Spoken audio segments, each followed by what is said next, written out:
नमस्कार जी। सच साहेब। क्या नाम है जी आपका? उर्वशी साहू। कहाँ से आए जी आप? ग्राम चीचा, तहसील पाटन, जिला दुर्ग, छत्तीसगढ़ से। क्या आप संत रामपाल जी महाराज जी के अनुयायी है? हाँ। सदगुरु रामपाल जी महाराज जी से नाम दीक्षा मैंने 24 अक्टूबर 2016 को लिया। संत रामपाल जी महाराज जी से नाम दीक्षा लेने से पहले आप क्या भक्ति साधना करते थे? सदगुरु रामपाल जी महाराज जी की शरण में आने से पहले मैं कृष्ण को बहुत इष्ट के रूप में मानती थी, उसकी भक्ति करती थी और शनिवार का व्रत भी करती थी। मैंने 3 साल तक 93 शनिवार तक व्रत किया था। हमारे जीवन में इतना दुख आया कि परमात्मा की तलाश करते करते बहुत थक गए। और जैसे कि मैं बचपन से ही 7 साल की उम्र से ही मेरे घर के लोगों को बोलना स्टार्ट कर दी थी कि पूर्ण परमात्मा इस पृथ्वी पर आने वाले हैं और मेरे को अपने मिशन को सहयोग देने के लिए भेजे हुए हैं। वो समाज में व्याप्त बुराइयों को जड़ समेत मिटाएंगे, जैसे कि दहेज प्रथा, नशाखोरी, रिश्वत, ये सब जो है ना, उस सब को हटाएंगे और सतयुग जैसा समय स्थापित करने वाले हैं। और मेरे को 2016 में भी मिलने वाला है, ये भी बताया था। क्या आपको समय की जानकारी थी? आपको जो महापुरुष जिसके बारे में आप बचपन से अपने परिवार वालों को बताते रहे हैं, वो आपको कब मिलेंगे? क्या आपको कोई जानकारी थी? बस समय पता था और पूर्ण परमात्मा है ऐसे करके पता था। लेकिन हमारे हिंदू धर्म में व्याप्त जो गुरु है ना, वो लोग कृष्ण को ही पूर्ण परमात्मा समझते थे। तो मैं कृष्ण को ही पूर्ण परमात्मा समझकर उसकी भक्ति करने लगी। कृष्ण को हमेशा अपने साथ रखती थी। स्कूल जाती थी तो उसके अपने बस्ते में छिपा कर ले जाती थी और देखती थी। स्कूल के जो हमारे सर मैडम हैं, उन लोगों से भी ज्ञान चर्चा करती थी कि पूर्ण परमात्मा ऐसा होता है, वो आने वाले हैं ऐसे करके। तो सभी से करने लगती थी। हमारे स्कूल के जो मेरे सहेली लोग थे, वो लोग बोलते थे कि आप संत के जैसे बोला करते हो, बिल्कुल संत के भाषा में बोलते हो, ऐसा करके मेरे को बोलते थे। और मैं बोलती थी कि जो कबीर साहब की जो दोहे हैं ना, वो मेरे को बहुत पसंद आते थे।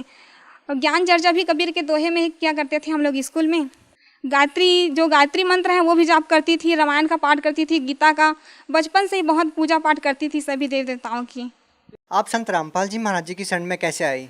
वो क्या है, संत रामपाल जी महाराज जी की शरण में सबसे पहले जब मेरा कॉलेज में एडमिशन नहीं हो रहा था तो मैं बहुत दुखी थी। उसके बाद कॉलेज से आई और वो सर मेरे से कम परसेंट वाले को दिए थे फॉर्म, लेकिन मेरे को नहीं दे रहे थे। तभी मैंने सोचा कि ये पूर्ण परमात्मा हो ही नहीं सकते कृष्ण। अगर पूर्ण परमात्मा होते तो मेरे साथ ये नहीं होता। बहुत हमारे जीवन में बहुत दुख आया, बहुत रोए हम लोग बहुत। जैसे कि मैं कोई अगर मार्ग में चलती थी तो दूसरे जो चले हैं तो उसी मार्ग में कुछ नहीं रहता था, और अगर मैं चली जाती थी उसी मार्ग में तो बहुत काटा सा हो जाता था।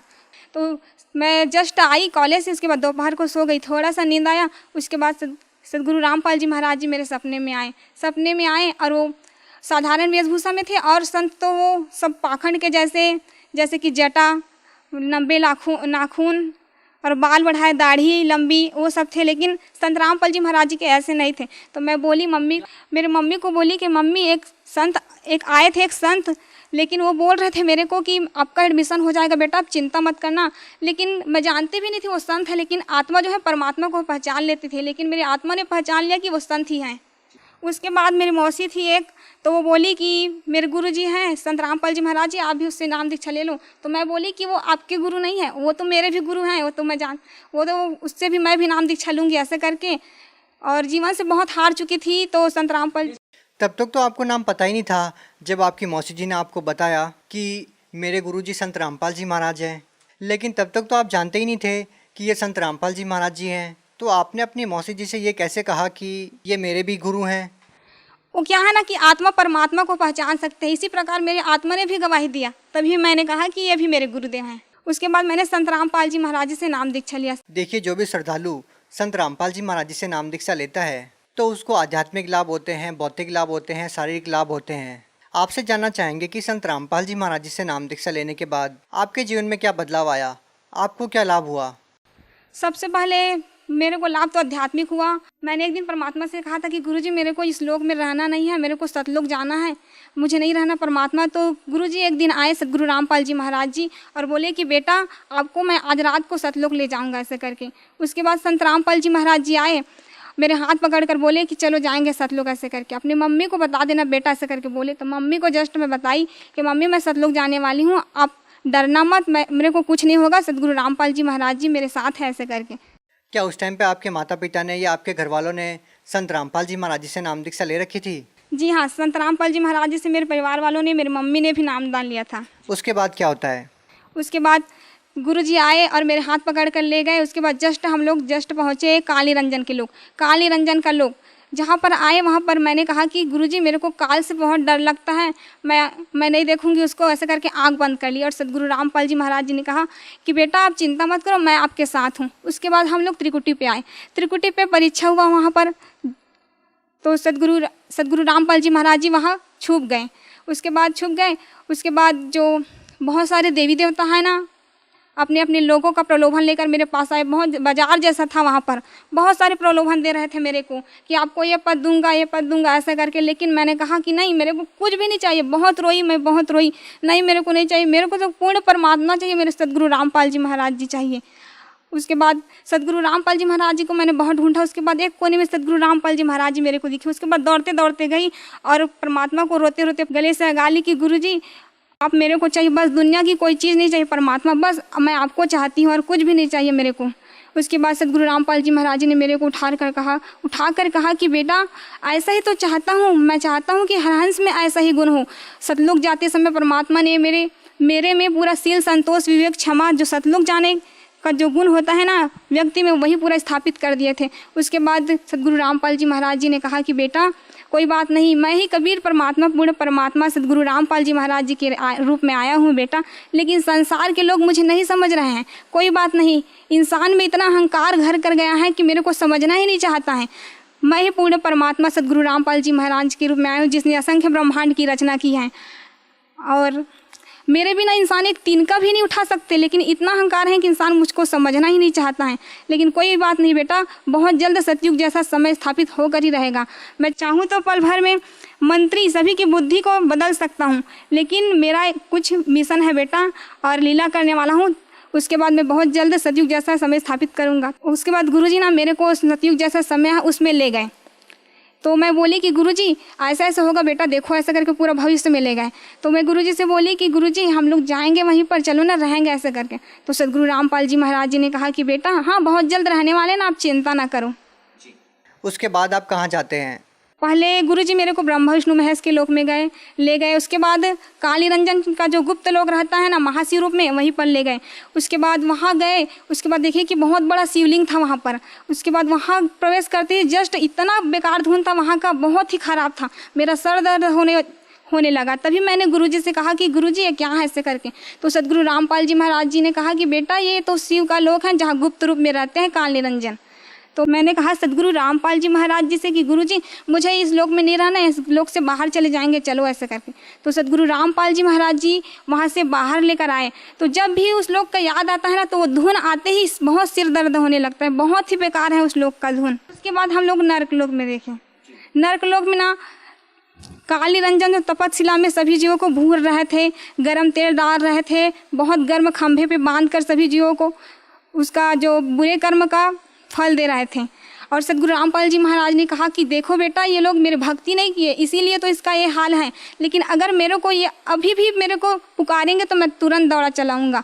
परमात्मा ही पर थे, मैं देखी। उसके बाद मैंने कहा कि सदगुरु रामपाल जी महाराज जी ये लोग तो अपना मनुष्य जीवन ही बेकार कर गए, परमात्मा आपको नहीं पहचाने ऐसे कर। तो परमात्मा बोले कि कोई बात नहीं बेटा, धीरे धीरे सभी समझ जाएंगे मेरे को ऐसे करके। उसके बाद कहाँ जाते हैं आप? उसके बाद हम लोग अंदर प्रवेश किया तो पूरा अंदर कहाँ? सतलोक के अंदर प्रवेश किया। उसके बाद सदगुरु रामपाल जी महाराज जी ने गरीबदास जी, स्वामी रामदेवानंद जी महाराज और दादूदास जितने भी गए थे सतलोक, सभी संतों से मिलाया। वहाँ पर सत्संग के परमात्मा, इतना शांति, इतना बहुत अच्छा वातावरण था वहाँ का। यहाँ तो बिल्कुल भी नहीं है, बिल्कुल भी यहाँ कुछ भी नहीं है वैसे, वहाँ बहुत ही अच्छा वातावरण था। और क्या देखते हैं आप सतलोक में? अक्सर संत रामपाल जी महाराज जी के अनुयायी से बात होती है हमारी, जो सतलोक में जाकर के सतलोक का वर्णन करते हैं। आपने सतलोक में क्या क्या देखा? मैंने सतलोक में वहाँ पर बहुत सारे जो है जीव आत्माएँ थी सतलोक में, उन लोगों से मिला। सदगुरु रामपाल जी महाराज जी ने कहा कि बेटा आपको कुछ खाना ऐसे करके। तो मैं बोली कि नहीं गुरुजी मेरे को कुछ भी नहीं चाहिए, बस आप मेरे साथ रहना हमेशा ऐसे करके बोली। उसके बाद वहाँ जो ना सेब संतरे वहाँ के पेड़ इतने लतफत थे, मैं देखकर बोली कि ज़मीन को टच करने वाले भी थे। तो बोली कि यहाँ का तो फल तो ख़राब होगा ज़मीन से टच हुआ है तो ऐसा करके। तो वहाँ के हंस लोग जो थे वो लोग बोले कि नहीं ऐसा नहीं होता, सतलोक में कोई भी चीज़ खराब नहीं होता ऐसा करके बोले। उसके बाद आप क्या देखते हैं और क्या वर्णन करना चाहेंगे आप? वहाँ पर हमने दूधों की नदियाँ देखी, बहुत अच्छे गार्डन थे, यहाँ ऐसा है ही नहीं। अच्छा देखिए, हम इस संसार में देखते हैं कि बहुत सारे जीव जंतु हैं जो तड़प रहे हैं। बहुत सारी ऐसी चीज़ें देखते हैं, आपसी लड़ाई देखते हैं, आपसी राग द्वेष देखते हैं, किसी की बड़ी बिल्डिंग देखते हैं, किसी की छोटी बिल्डिंग देखते हैं। इस प्रकार की बातें भी क्या आपको सतलोक में देखने को मिली? नहीं, ऐसा नहीं, वहाँ सभी समान दृष्टिकोण से हैं। देखिए, आपने अपनी माता जी को बताया कि संत रामपाल जी महाराज मुझे सतलोक लेके जाएंगे, आप चिंता मत करना। कितने दिन तक आप इन लोगों की सैर करते रहते हैं और कब आप अपने शरीर में आते हैं? इसके दौरान भी आपने कुछ देखा हो तो आप हमें बताइए। उसके बाद जब मैं सतलोक चली गई थी तो मेरे घर के लोग बोलते थे मेरे मम्मी को कि ये क्या हो गया, ये कुछ भी नहीं कर रही है, बोल भी नहीं रही है, हम लोगों से बात नहीं कर रही, क्या हो गया इसको भूत प्रेत पकड़ लिए हैं, क्या ऐसे करके बोलती थी। जो जगत थे ना आधे लोग, वो लोग बोलते थे। तो मेरी मम्मी बोली कि नहीं, सदगुरु रामपाल जी महाराज जी इसको सतलोक लेकर गए हैं, आप लोग चिंता मत करना ऐसे करके। कितने दिन तक आपका शरीर पड़ा रहा ऐसे? 3 दिनों के लिए ले गए थे मेरे को सतलोक। क्या 3 दिन तक आपका शरीर अचेत पड़ा रहा आपके घर पे? मेरा शरीर अचेत पड़ा था और सदगुरु रामपाल जी महाराज जी मेरी आत्मा को सतलोक लेकर गए थे। उसके बाद जब आप अपने शरीर में पुनः आते हैं तो उसके बाद क्या मतलब किस नज़र से लोग आपको देखते हैं और क्या रिएक्ट आपका होता है? आपके परिवार वाले आपसे क्या बात करते हैं? उसके बाद मेरे परिवार वाले बात करते हैं कि क्या हो गया था तेरे को, ऐसे करके बोलते थे। जो पिछले घर में जो भी घटना हुआ थे वो सब बोलते हैं। तो मैं बोलती थी कि मेरे को नहीं पता ये सब क्या क्या बोल रहे हो, मुझे नहीं रहना इस लोक में, मुझे जाना है मेरे लोक में जहाँ से मैं आई हूँ, मुझे रहना ही नहीं, करके बहुत रोती थी। मेरी मम्मी बोलती थी कि क्या हो गया है, अरे सतलोक गई थी ना इसीलिए सब हो रहा है। वहाँ पूर्ण परमात्मा सदगुरु रामपाल जी महाराज जी को ले गए थे, यहाँ कुछ भी नहीं है, ये काल का बहुत बड़ा खेल है। कितनी अचरज वाली बात है बहन जी कि लोग नहीं विश्वास कर पाते इस बात पे कि मरने के बाद कुछ ऐसी चीज़ें हैं जो आप बता रही हैं, लेकिन संत रामपाल जी महाराज जी के अनुयायी एक ही बात बोलते हैं जो आपने बताई। इसी तरह का नज़ारा वो भी सतलोक में देख कर के आए हैं और वो आकर के हमारे साथ शेयर करते हैं। तो आप उन लोगों को क्या कहना चाहेंगे इस बारे में जो लोग ये मानते हैं कि सतलोक जैसी कोई चीज़ ही नहीं है या स्वर्ग नरक जैसी कोई चीज़ नहीं है, मरने के बाद किसने देखा है? आप उन लोगों को क्या कहना चाहेंगे? हमने देखा है, सदगुरु रामपाल जी महाराज ने हमको दिखाया है कि स्वर्ग नरक भी है और उससे ऊपर सतलोक है पूर्ण परमात्मा का, जहाँ जाने के बाद इंसान वापस नहीं आता इस संसार में। लेकिन आज जिस तरह का घटनाक्रम है कि संत रामपाल जी महाराज जी जेल में हैं, लोग कैसे समझ पाएंगे कि संत रामपाल जी महाराज जी पूर्ण परमात्मा है? जिस तरह से आप बता रही हैं और आपको सतलोक लेके गए हैं और आपको सब कुछ दिखाया है, आप खुद एक गवाह हैं, तो आप कैसे लोगों को समझा पाएंगे कि संत रामपाल जी महाराज जी को मानना कितना ज़्यादा ज़रूरी है लोगों के लिए?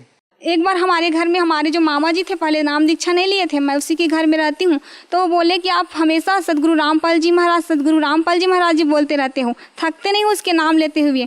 तुम्हारे सदगुरु रामपाल जी महाराज जी जेल से बाहर आकर दिखाए तभी मैं मानूंगा उसको पूर्ण परमात्मा। तो मैं बोली कि नहीं, आप ऐसा उसको चैलेंज नहीं कर सकते, वो सदगुरु रामपाल जी महाराज जी पूर्ण परमात्मा है, असंख्य ब्रह्मांड के मालिक हैं, वो कुछ भी कर सकते हैं, ऐसे चैलेंज मत किया करो आप उसको ऐसे कर। तो बोले कि नहीं, आकर दिखाए तभी मैं मानूंगा।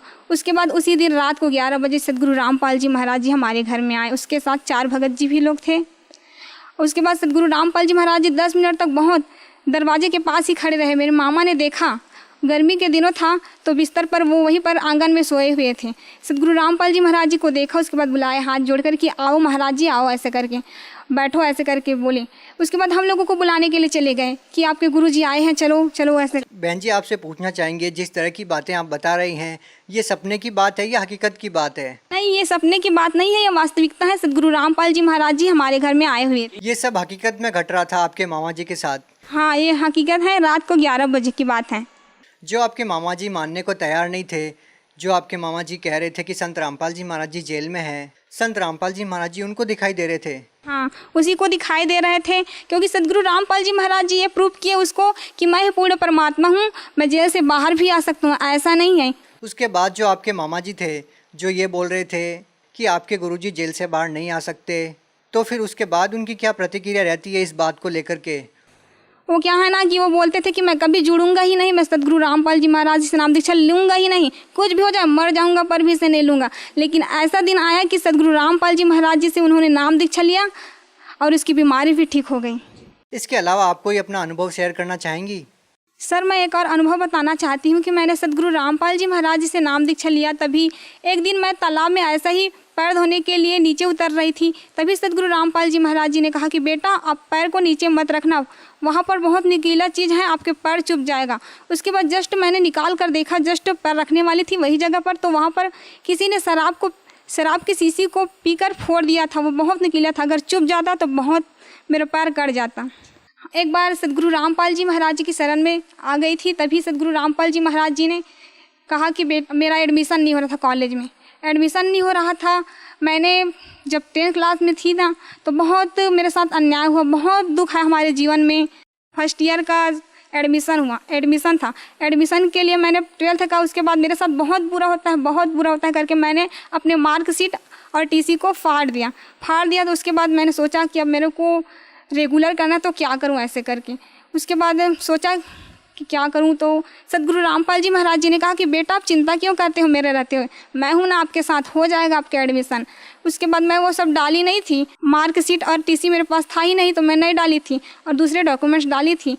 तो वहाँ मैडम के पास गई जस्ट एडमिशन के लिए, तो उन्होंने मेरा फॉर्म देखा, बहुत ही चेक किया स्ट्रिक्ट। तो क्या हुआ कि सद्गुरु रामपाल जी महाराज जी की दया से उसे पता ही नहीं चला कि मेरे में टीसी और मार्कशीट तो है ही नहीं। उसके बाद मेरे बाद जस्ट मेरी सहेली थी, वो गई, तो उसका जो एक टीसी नहीं डाली थी उसके लिए उसको रिजेक्ट कर दिए। तो सद्गुरु रामपाल जी महाराज जी की शरण में आने के बाद मुझे बहुत सारे लाभ हुए। एक क्या कहूँ, बहुत सारे। हमेशा प्रतिदिन सद्गुरु रामपाल जी महाराज जी कुछ न कुछ लाभ करते ही रहते हैं। देखिए सर, एक बार मैं सतनाम का जाप कर रही थी छत में, तो मैंने सद्गुरु रामपाल जी महाराज जी से कहा कि गुरुदेव, हम लोग जो जाप कर रहे हैं वो कैसे जाता होगा, किसके लोक में, ऐसे करके। तो सद्गुरु रामपाल जी महाराज जी आए और बोले कि बेटा देखो, ऐसे हमारे ब्रह्मांड करके एक बिंदु सा आया, चांदी सा, उसके बाद पूरा फैल गया पूरा आसमान में। वायु निराकार है, हम देख नहीं सकते हैं ना, आभास बस कर सकते हैं उसको, लेकिन वायु की पूरे प्रकृति को दिखाया। उसके बाद दिखाया, पूरे ब्रह्मांड को खोल दिया। पूरे ब्रह्मांड को खोला तो दिखाया कि देखो, ये सबका लोक है, ऐसे जाता है, जिसका ब्रह्मांड है उसी के लोक में ऐसे जो जाप करते हैं। बहन जी, भगत समाज को क्या संदेश देना चाहते हैं? संदेश तो मैं कुछ दे नहीं सकती, बस प्रार्थना यही है कि सभी भगत समाज से सद्गुरु रामपाल जी महाराज जी के रूप में कबीर परमात्मा आए हुए हैं। सद्गुरु रामपाल जी महाराज जी ही विश्व में शास्त्र अनुकूल साधना बता रहे हैं, जिससे हमारा कंप्लीट मोक्ष होगा। अतः सद्गुरु रामपाल जी महाराज जी से नाम दीक्षा लेकर अपना जन्म मरण का दीर्घ रोग कटवाएं। मैंने बहुत सारी चीज़ें देखी हैं जो मरने के बाद भक्तों के साथ और जगत सभी के साथ होने वाला। अतः आप सद्गुरु रामपाल जी महाराज जी से नाम दीक्षा लेंगे, तभी आपका ये जन्म मरण का जो दीर्घ रोग है वो कटेगा। मेरा जगत के सभी भाई बहनों से निवेदन है कि सद्गुरु रामपाल जी महाराज जी से नाम दीक्षा लेकर अपना जीवन सफल करें। जी धन्यवाद। सत साहिब।